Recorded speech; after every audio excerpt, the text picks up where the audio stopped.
Mari kita berdoa. Terima kasih Bapa, terima kasih Tuhan Yesus, terima kasih Roh Kudus. Kami telah bersekutu dengan tubuh dan darah-Mu Yesus. Sebentar kami akan mendengarkan sebagian daripada kebenaran firman-Mu ya Bapa. Sebelum itu segala puji, hormat, syukur kami naikkan kepadamu Bapa, kepadamu Tuhan Yesus dan kepadamu Roh Kudus, karena Engkaulah Allah Tritunggal kami yang Esa.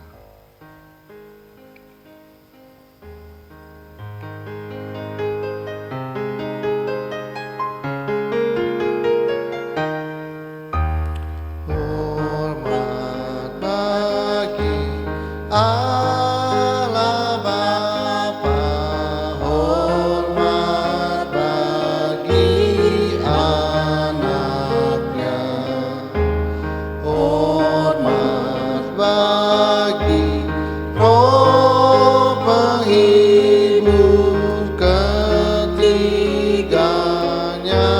yang Esa. Haleluya, haleluya, ketiganya yang Esa. Haleluya, haleluya, ketiganya yang Esa. Ketiganya yang Esa, ketiganya yang Esa.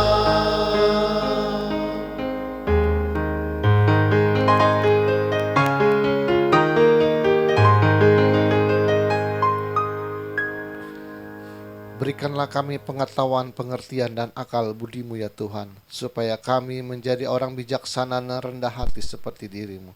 Urapi hamba-Mu pada saatnya Bapa, Kau menjamal ya bibir hamba-Mu Roh Kudus, supaya apa yang hamba perkatakan menjadi kebenaran-Mu yang sempurna di akhir zaman itu Tuhan. Sembunyikan hamba-Mu di balik salib-Mu, biarlah Engkau semakin kecil dan hamba-Mu semakin Biarlah Engkau semakin besar ya Tuhan dan hamba-Mu semakin kecil. Persiapkan hati kami, banyak tanah yang subur di dalam hati kami, supaya firman-Mu yang bentuk logos tulisan mati menjadi rema dalam kehidupan kami. Terima kasih Bapa, terima kasih Tuhan Yesus, terima kasih Roh Kudus. Di dalam nama Tuhan Yesus kami telah berdoa dan mengucap syukur. Haleluya, kita yang percaya katakan amin. Mari kita ucap salam kita, 1, 2, 3. Salutam en Christo en dunameon energemata. Salam dalam Kristus dalam kuasa mujizatnya. Amin. Silakan duduk. Shalom semuanya. Oke, kita sambung lagi. Kalau kita hidup baik-baik saja, maka pertanyaannya adalah untuk apa Tuhan mengizinkan pencobaan? Konsep yang salah adalah kalau kita terjadi masalah, kita selalu berkata ini ujian dari Tuhan. Kalau rumah tangga ada yang poligami, kita berkata ini ujian dari Tuhan. Kalau kita sampai bercerai, ini ujian dari Tuhan. Dia selalu mengatakan ini ujian dari Tuhan, ini pencobaan dari Tuhan, ini ujian dari Tuhan. Pertanyaan adalah, kalau kita hidup baik-baik saja dan mengikuti taat kepada firman Tuhan, untuk apa Tuhan memberikan ujian? Untuk apa Tuhan memberikan pencobaan? Loh Pak, bagaimana dengan Ayub Pak? Ayub itu Tuhan sendiri yang memujikan, kan hidupnya baik-baik aja Pak. Nah, kita baca yang pasti-pasti aja. Anak saya juga kadang-kadang suka mempertanyakan saya kalau di rumah tentang ini. Makanya kita bacakan pelan-pelan.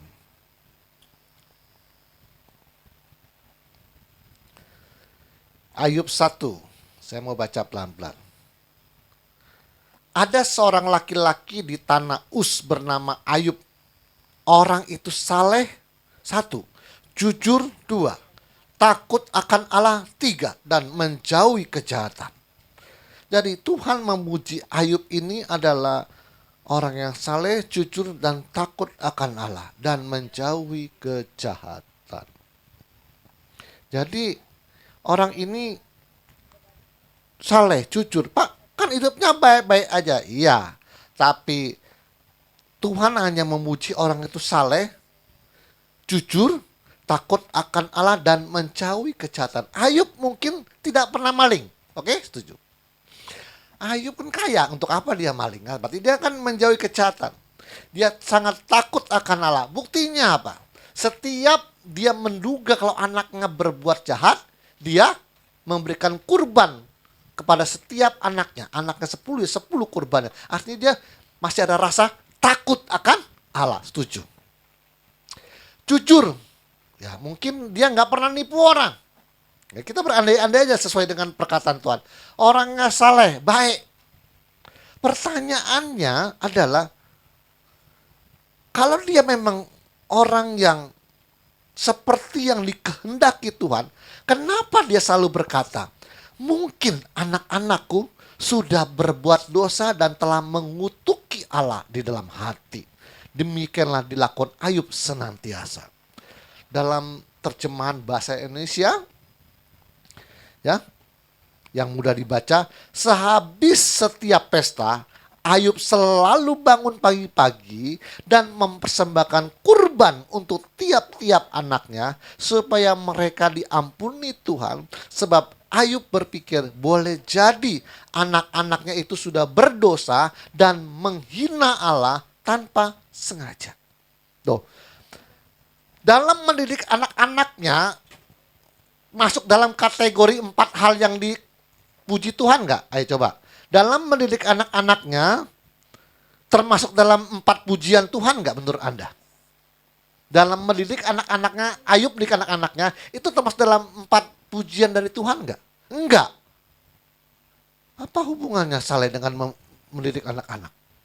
Apa hubungannya nggak pernah nipu, jujur dengan mendidik anak-anaknya? Apa hubungan dia takut akan Tuhan dengan mendidik anak-anaknya? Apa hubungannya dia nggak pernah jahatin orang? Apa hubungannya dengan? Rupanya dia secara pribadi benar, tapi dia tidak sanggup untuk mendidik anak-anaknya. Makanya banyak pendeta kalau di mimbar, wah bagus semua. Nah, kemarin kata beberapa tahun yang lalu, Bapak pernah cerita sama saya, katanya anaknya habis main gitar jam 12 nikah katanya sama sana. Nah, kan gitu. Artinya kan nggak sanggup untuk mendidik anak-anaknya.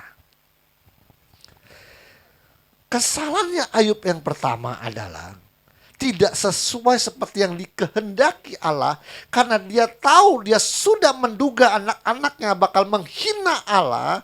Kenapa lu nggak tegur? Kejadian ini terjadi juga dengan Imam Eli. Ya, Anda ngerti nih ya, yang masih muda anak-anak nih ya, yang masih remaja. Dengar, Imam Eli juga terjadi hal yang sama. Imam Eli itu juga adalah imam yang memimpin satu kurban di zaman perjanjian lama. Setiap persembahan, minyak-minyak yang daging-daging yang gemuk-gemuknya itu dipilih-pilih sama anak-anaknya.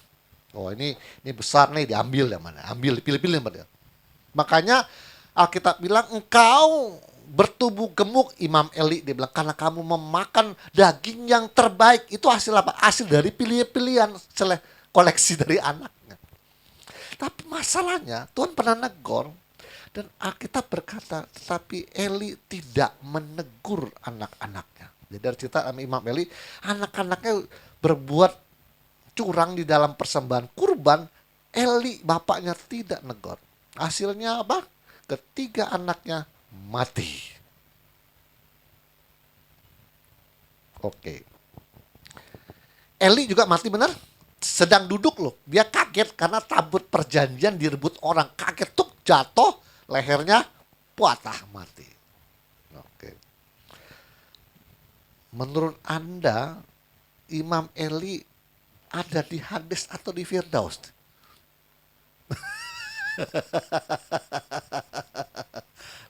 Ayo. Imam Eli itu ada di Hades atau di Firdaus hari ini? Saya jawab ada di Hades.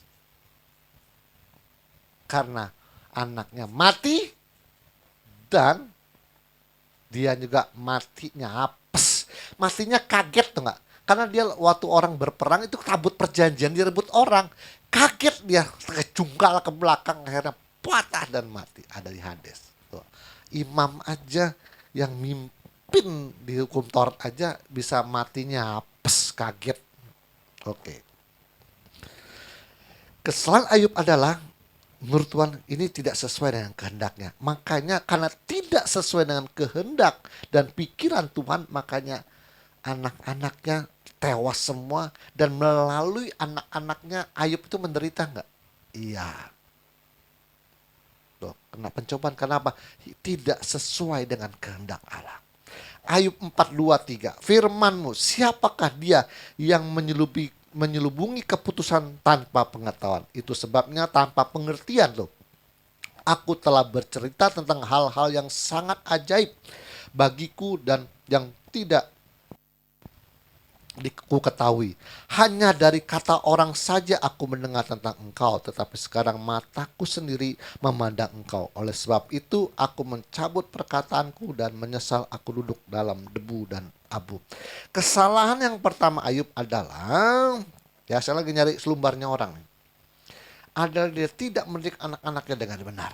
Makanya dia kena pencobaan anaknya dan dia. Yang kedua adalah dalam masa pencobaan ini, Tuhan izinkan karena Ayub secara pembentukan hati, memang dia saleh, memang dia jujur, takut akan Allah dan menjauhi kejahatan. Kekurangan Ayub yang kedua adalah dia menjalani itu tidak mengalami Tuhan sendiri. Kata orang engkau hebat katanya. Kata orang engkau ajaib. Tuhan gak mau. Kalau Anda sekarang pakai agama lah, pakai istilah agama. Kalau Anda beragama hanya mengandalkan saleh, jujur, takut akan Tuhan dan menjauhi kejahatan hanya karena perintah, itu belum. Tuhan maunya kita itu mengalami Tuhan. Kalau Anda berkata, Tuhan itu maha dahsyat, apa benar engkau pernah mengalami kedahsyatan Tuhan? Itu Tuhan yang mau. Saya sudah bilang, ada 3 hal kenapa Bapak Pendeta itu yakin Yesus itu Tuhan. Pertama, karena hidayah Alkitab. Kedua adalah dengan rema terbaru itu membuktikan Tuhan sedang berbicara dengan ketiga. Yang ketiga adalah pengalaman hidup, saya sudah bilang. Yang ketiga, kita bisa, setiap agama punya kitab masing-masing. Bisa nggak dia taat semua secara agak? Bisa. Kalau ditanya, Bapak mengatakan bahwa Tuhan itu dahsyat, Tuhan itu maha besar, maha pengasih dan penyayang, sesuai dengan Pancasila, ketuhanan yang Maha Esa. Bapak benar nggak mengalami bahwa Tuhan itu luar biasa di hidup Bapak? Coba tanya. Waktu engkau lagi kesusahan, tidak ada pertolongan manusia, Bapak pernah nggak mengalami bahwa Tuhan menolong Anda? Jawab dengan saya. Nah ini Ayub. Dia tidak mengalami Tuhan. Ini yang kurang. Jadi semua yang Ayub jalani itu hanya karena pengetahuan doang. Oh nggak boleh bunuh, nggak boleh berbohong, harus menjaga. Itu karena perintah doang. Tapi dia tidak pernah mengalami Tuhan. Jadi kalau yang di sini, dengar ya, kalau Anda hanya ngerti pengetahuan, ngerti tentang perintah Tuhan dan Anda menjalani, kalau Anda tidak pernah mengalami Tuhan, suatu hari, dengar ya, suatu hari engkau akan mengalami satu masalah yang Tuhan izinkan itu terjadi supaya matamu terbuka. Dengar. Bener. Tuhan, wah, orang anggaplah sekolah, kuliah susah. Dia nggak pernah hambatan karena dia merasa takut akan Tuhan. Jujur, saya nggak pernah bohong. Tapi kalau kamu tidak pernah mengalami Tuhan, suatu hari Tuhan izinkan engkau menghadapi masalah. Tuhan bilang, biar aja dulu. Waktu engkau nggak buntu jalan, Tuhan ada caranya supaya engkau bisa berkata, Tuhan, Gak seorang pun yang bisa nolong saya Tuhan. Tuhan, nah itu disitulah Tuhan bekerja. Nah, Tuhan mau, ayo sekarang jangan kata orang. Engkau mengalami aku langsung. Nah itu Tuhan maunya. Perhatikan, setiap orang yang hanya teori penuh, kelihatannya takut akan Tuhan, kalau dia tidak mengalami Tuhan, dia akan mengalami satu masalah dalam kehidupannya yang membentuki dia untuk mengenal Tuhan. Percaya sama saya? Oke. Jadi ada dua yang menurut Tuhan itu tidak sesuai kehendaknya. Pertama, Ayub tidak menegur anak-anaknya. Yang kedua adalah Ayub itu saleh, jujur, takut akan Allah dan menjauhi kejahatan itu hanya sebatas pengetahuan dan teori. Tapi tidak mengalami Tuhan langsung. Makanya pencobaan ini sekaligus untuk membentuk Ayub. Makanya Ayub mengakui, dulu kata orang, sekarang mataku melihat sendiri. Nah itulah dua kesalahan Ayub di dalam imannya kepada Tuhan. Nah kita harus ini nih, apa namanya, belajar dari Ayub nih. Pertama, didik anakmu ya. Dengar nih, Anda walaupun di ruangan ini imannya tinggi, pengetahuannya banyak, nanti kalau anakmu nggak jadi orang, Anda siap-siap diizinkan Tuhan untuk mengalami pencobaan. Karena kalau anak-anak salah, Anda tidak menegur, Anda akan menghadapi pencobaan. Kedua, kalau Anda hanya pengetahuannya banyak di ATM secara teori, secara argumen bisa menjelaskan kepada orang, tapi kalau Anda tidak pernah mengalami Tuhan, akan terjadi di dalam suatu hari kehidupanmu, engkau akan diizinkan Tuhan mengalami masalah supaya engkau dapat merasakan pertolongan Tuhan. Kata orang, Pak, pencobaan atau ujian kan bisa dari namanya sakit, Pak. Menurut Anda sakit itu dari Tuhan atau dari siapa? Ayo. Saya nggak percaya loh sampai sekarang kalau Tuhan, orang ini kayaknya harus dibentuk, tapi harus lewat penyakit, saya kasih penyakit ini. Saya nggak percaya. Karena Alkitab berkata, jika engkau taat dan mendengarkan segala perintahku, aku akan menjauhkan engkau dari segala penyakit yang telah kutimpakan di Mesir. Loh, bagaimana dia mengatakan kalau engkau taat, engkau akan dijauhkan dari sakit penyakit? Ini disengaja kasih sakit supaya untuk mengalami pencobaan. Saya nggak percaya. Kalau engkau misalnya sakit degeneratif ya, tiap sering minum Coca-Cola atau minum Sprite, Fanta, terus Anda kena diabetes, Anda jangan bilang ini ujian dari Tuhan ya, atau cobaan dari Tuhan ya. Ya minumnya jangan soft drink terus ya, enggak. Anda minum soda-soda, Anda jangan bilang, oh ini pencobaan. Saya di ATM maunya, marilah kita tuh beriman tuh yang agak masuk logika gitu loh. Kalau Anda tiap hari makan babi panggang, ya enggak. Kalau suatu saat nanti Anda di umur 50 kena kolesterol enggak turun, Anda jangan bilang ini ujian dari Tuhan atau pencobaan dari Tuhan. Kalau Anda sampai kena gula tuh sampai potong kaki, Anda jangan bilang ini ujian dari Tuhan ya. Itu karena mulutmu yang kau tidak kontrol. Ya, jadi saya sampai sekarang nggak percaya kalau penyakit degeneratif itu dari Tuhan. Degeneratif. Degeneratif adalah penyakit yang karena makanan, bukan karena virus, bukan karena COVID, kan ada virusnya, atau tetanus, Pak ya, ada bakteri kuman atau TBC itulah. Itu ada penyebabnya. Tapi kalau yang degeneratif, saya nggak percaya itu ujian dari Tuhan. Itu karena kita tidak dapat mengendalikan mulut kita. Ping lai chong woman cita. Penyakit lai datang artinya karena apa yang kamu makan. So, ayat yang saya bacakan adalah 1 Petrus 1:14. Hiduplah sebagai anak-anak yang taat dan jangan turuti hawa nafsu yang menguasai kamu pada waktu kebodohanmu. Tetapi hendaklah kamu menjadi kudus di dalam seluruh hidupmu sama seperti Dia yang kudus yang telah memanggil kamu. Sebab ada tertulis, kuduslah kamu sebab aku kudus. Dan jika kamu menyebutnya Bapa, yaitu Dia yang tanpa memandang muka menghakimi semua orang menurut perbuatannya, maka hendaklah kamu hidup dalam ketakutan selama kamu menumpang hidup di dunia ini. Jadi hidup kita harus kudus, suci, tapi ya kalau datang penyakit harus jaga makanan. Nih, lah di Facebook itu ada satu pendeta yang cukup terkenal di Facebook. Sekarang lagi sakit. Dia sedang berdoa supaya disembuhkan.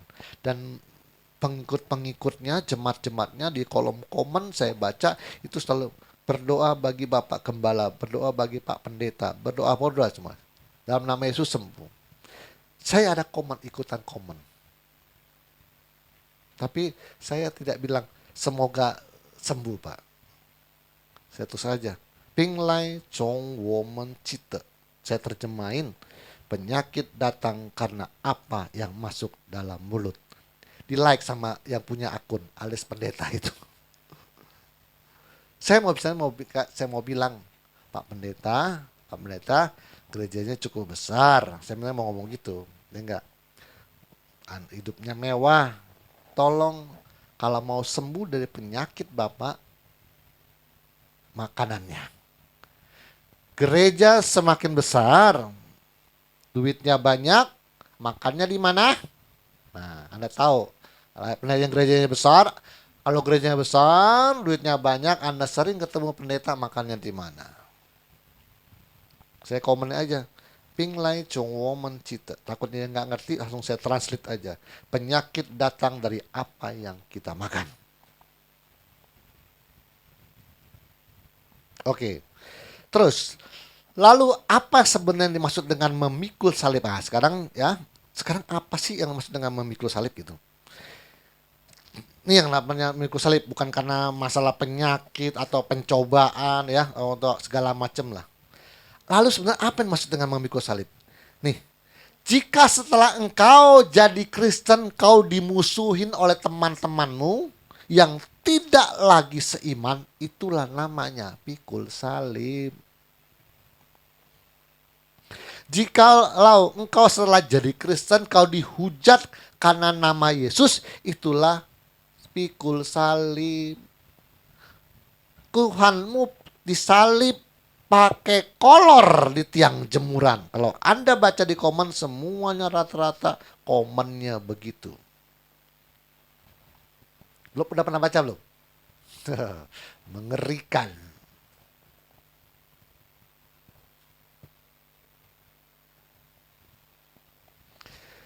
Saya baca itu. Tuhan kok keluar dari vagina perempuan. Marah nggak? Saya nggak marah. Saya dulu pribadi ya, kalau orang menghina Tuhan saya belakang-belakang suka berpikir, Tuhan, dulu saya sebelumnya tuh Tuhan saya bilang, orang kalau menghina tuh agama saya, menghina Tuhan Yesus itu, saya timbul marah loh dulu. Dulu Tuhan, saya lagi ngomong betul. Saya ngomong dari hati, terus saya marah. Tapi belakang-belakangan ini saya bilang, orang kalau menghujat engkau, Tuhan kok lahir dari vagina perempuan, Tuhan kok disalib pakai kolor di tiang jemuran. Saya kenapa dalam hati saya ada senyum aja sendiri gitu Tuhan. Ada yang salah apa enggak saya Tuhan? Saya takutnya kalau saya ini salah, Tuhan tolong koreksi. Tapi belakang-belakang ini saya kalau engkau dihujat, agama, keyakinan dan iman saya dihujat, ada merasa saya senyum di dalam hati saya. Cuma dalam hati saya itu ada kayak berkata, orang dia nggak tahu apa yang dia perbuat Tuhan. Untuk apa saya marah ya Tuhan ya. Lalu saya nonton satu konten gubernur yang bilang begini. Ini anak sudah sekolah apa belum? Lalu jawab mamanya, belum, tidak sekolah. Hei, kalau tidak sekolah mau jadi apa? Gubernurnya bilang, Mama, anak itu harus dipaksa sekolah. Karena dia tidak tahu apa yang dia lakukan. Kalau ikut dia mau, dia tidak sekolah. Paksa dia sekolah. nanti saya kirim ya buku, semua alat tulis semua. Saya cerita sama istri saya, ini gubernur ngomongnya bener. Paksa dia sekolah karena anak itu tidak tahu apa yang dia perbuat. Kalau ikut dia mau, dia tidak mau sekolah. Kalau bisa tiap hari main game aja, bikin ketapel, tuh metet burung, nah main aja pokoknya sama teman-temannya. Saya pikir, apa bedanya ya? Memang setiap manusia kalau bawaannya mau marah terus, memang dia sebenarnya tidak tahu apa yang dia perbuat. Orang hujat kita punya Tuhan, kita senyum karena dia tidak tahu apa yang perbuat. Anak-anak juga, kalau kamu tidak paksa dia sekolah, tetangga saya bilang, aku nggak mau sekolah lagi, ya udah. Kalau mau nggak sekolah ya udah. Saya bilang, nggak orang tuanya, nggak anaknya, sama-sama tidak tahu apa yang dia perbuat. Karena tetangga saya banyak nggak sekolah. Kali dia udah bilang sama bapaknya nggak mau sekolah lagi. Terus kerjanya apa? Tiap hari kerjanya beli paket Exis sama saya 2 kartu 2. Jadi satu diisi, satunya dikantongin untuk stok. Beli 2 nih, voucher. Tiap hari beli. Saya tanya sama bapaknya, terus anak kamu gak sekolah, kamu kerjanya apa? Ya dia maunya beli Exis aja, main game. Ya udah, nggak mau sekolah ya nggak sekolah lagi, udahlah dia. Hebat saya. Saya jujur aja, kenapa anak saya itu saya dorong harus kuliah? Karena anak saya selalu tanya sama mamanya, jadi aku gimana, Ma? Kuliah apa mau kerja aja? Mama bilang kuliah. Jawaban tadi, anak-anak belum tahu apa yang dia perbuat, saya paksa kuliah. Nanti dia selesai kuliah, dia baru nanti kebuka. Ternyata, ya, saya selalu bilang sama anak, Cah, kamu mau kerja di kantor pakai ruangan AC atau mau kerjanya di TJ Mart? Kamu mau kerjanya di kantor BCA atau di banknya swasta, Nobu Bank, atau kamu mau kerjanya di supermarket, di Alfamart? Kamu pilih. Males aku bilang kalau kerja di supermarket. Oke. Selesaikan 3,5 tahun, kamu baru bisa kerja di kantor yang pakai ruang AC. Saya paksa anak saya gitu. Saya terus terang sama dia, kalau kamu lulusan SMK, kamu hanya bisa kerja di supermarket. Kemarin sudah dipanggil sama Wing. Sebenarnya anak saya sudah mau diterima di Wing, di bagian administrator, bagian gudang, itu ruangan AC. Tapi setelah ditanya sama saya, anak aku lulusan apa? SMK. Nggak bisa kok. Bos mintanya S1. Wing yang punya ale-ale itu. Dia mau S1, dia mau. Kalau kamu S1, kamu punya kantor sendiri dan ruangannya AC. Nggak jadi jalan. Ini permainan dunia. Kenapa saya paksa? Nah itu, sekarang anak-anak saya mungkin pikirannya belum jauh ke depan. Saya selalu kata, mereka belum tahu apa yang mereka perbuat. Nanti setelah mereka lulus S1, pegang ijazah, baru nanti tahu. Oke, terus. Jika setelah engkau jadi Kristen, kau dibenci oleh keluargamu sendiri, itulah pikul salib. Itu ya. Kalau sampai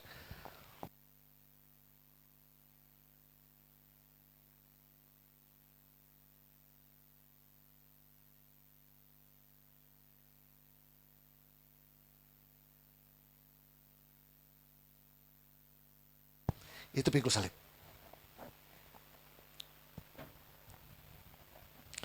Jika setelah engkau jadi Kristen, ya, kau dipukuli oleh suamimu dan memaksa engkau balik lagi ke agamamu yang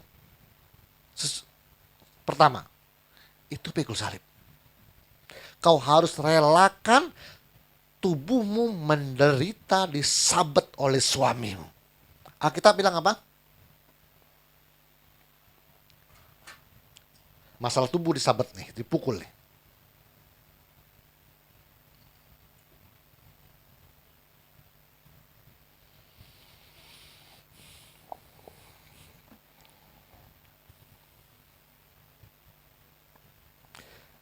Satu Petrus 4:1, denger aja.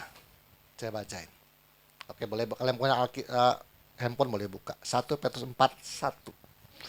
Jadi karena Kristus telah menderita penderitaan badani, kamu pun harus juga mempersenjatai dirimu dengan pikiran yang demikian. Harus sama nih, pikiran sama. Karena barang siapa telah menderita penderitaan badani, ia telah berhenti berbuat dosa. Kau istri-istri kalau sampai jadi Kristen dan dipukulin oleh suamimu, kau sudah mengalami penderitaan badani dan kau telah sedang berhenti berbuat dosa. Kalau dia nyangkal, dosa enggak? Dipukulin suaminya terus nyangkal, dosa enggak? Dosa. Waktu dia bertahan dalam penderitaannya, dia sedang berhenti saat itu berbuat dosa.